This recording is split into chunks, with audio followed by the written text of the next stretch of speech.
A demonstration of Adixen's ASM 142 compact multi-purpose helium leak detector.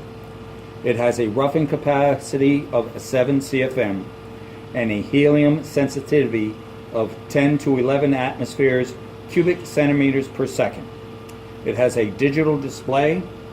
It combines simplicity, ruggedness, and versatility to provide exceptional leak detection. Now let's take a look at some of the features. First, let's start by showing you exactly how normally this would warm up. If we take a look at the side here, we'll turn the unit off for just a couple of seconds. And we'll turn it back on with this switch. And the normal startup sequence would look like this. This equipment is also outfitted with digital voice command, so you will hear a digital voice. Please wait, unit warming up. In the setup you can change that from French, German, English of course, and Chinese. The system will warm up. The display will let you know when it's warmed up completely. In the meantime, let me just take you around the back.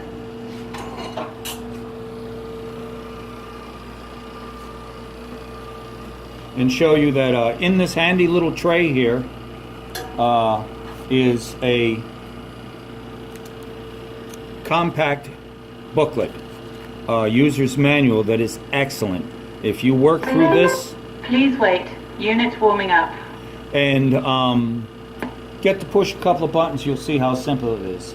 Also, one of the things that we do, I'm going to remove this little handy thing, is you should always be careful whenever going into the inner workings. Automatic calibration in progress.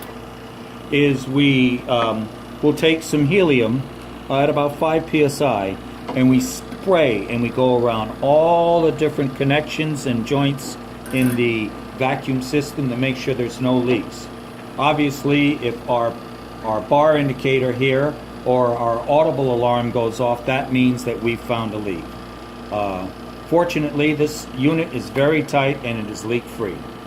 So we'll go back around the front now.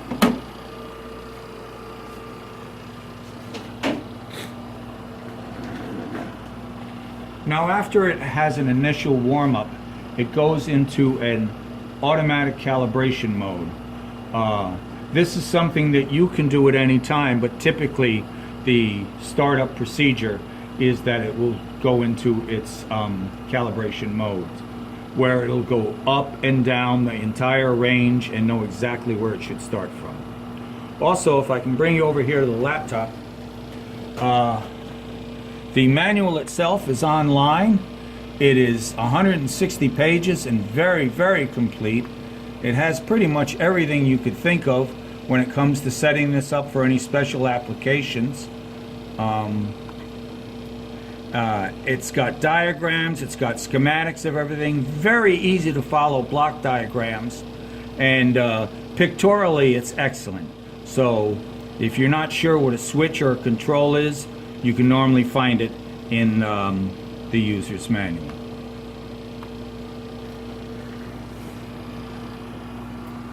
Now, this normally takes a few minutes. There is actually an internal leak source in here that they reference. Units ready. And as you can see, when it's done, it will let you know. First thing we're going to do is we're just going to pump on itself to a blank plate.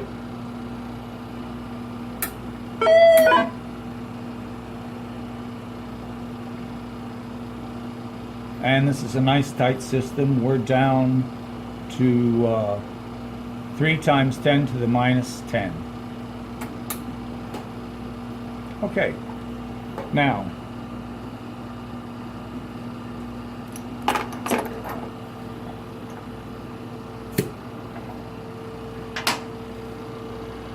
obviously this is where you put your workpiece, with or without leaks in it, hopefully without. But what we use is we use a calibrated leak source We periodically update these because they do deplete after so many years, but you can calculate what the rate should be. Yeah. We'll start off with this one.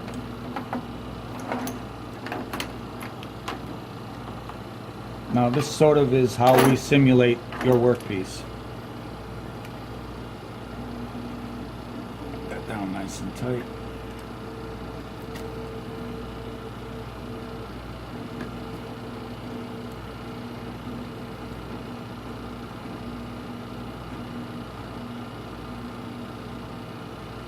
Okay, let's give this one a test and see what we get.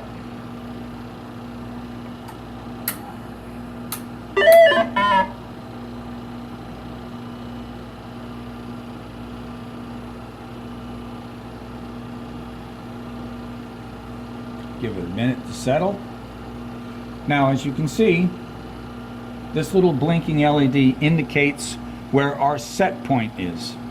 And we can change that set point at any time. We'll show you that in just a second. This one's measuring a little high.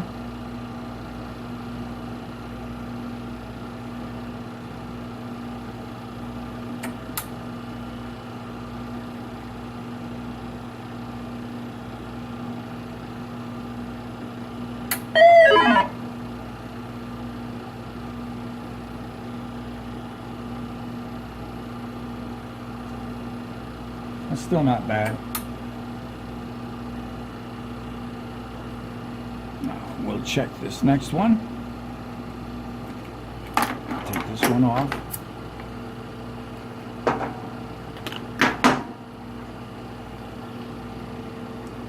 Now this one is an old one I like to use. It has a higher leak rate than most of them we use. And I like to use it to show a good demonstration here. There we go. Now, again, either the quick user manual or the main manual is very clear on using all of these controls, but changing the set point is very easy. You hit set points, and then if you hit next, you'll scroll through the different set points you can change. Now right now, our rejection point, or where you had seen that blinking light, LED, is 1 times 10 to the minus 7. Well, we're testing something that is 1.4 times 10 to the minus 7. Okay, so that means that's not as low as that, which means pretty much it should fail. So let's see what happens.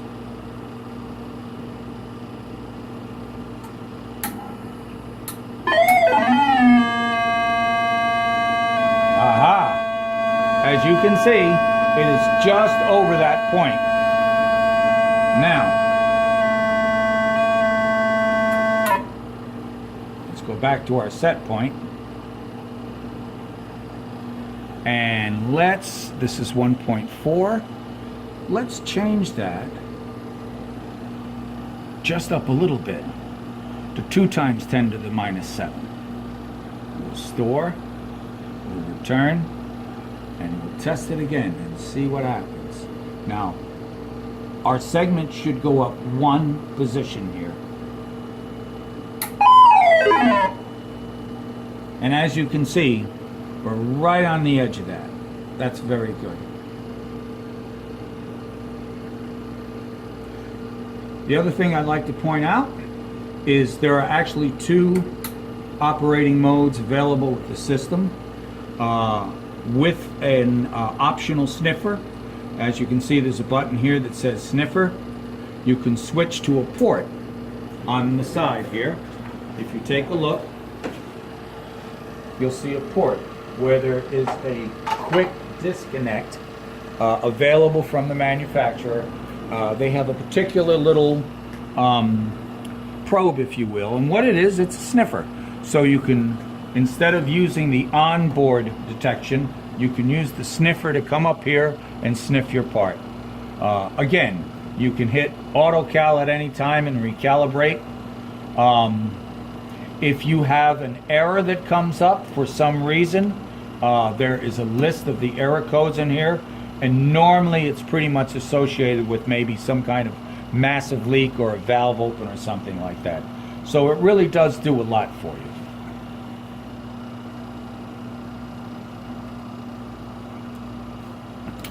It is powered by 120 volts AC, a standard 15 amp service is just fine.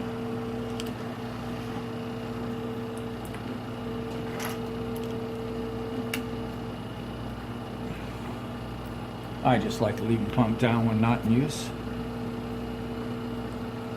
And again, one button on the side turns the machine off, and once it's warmed up and it's gone through its calibration, it's pretty much a one button operation. If you need to change the ranges or anything like that, it's pretty simple to do. You can go into the maintenance mode, you can change the languages, you can change the ranges.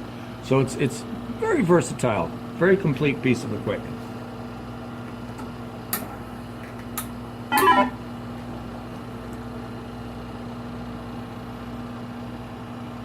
And this completes this demonstration.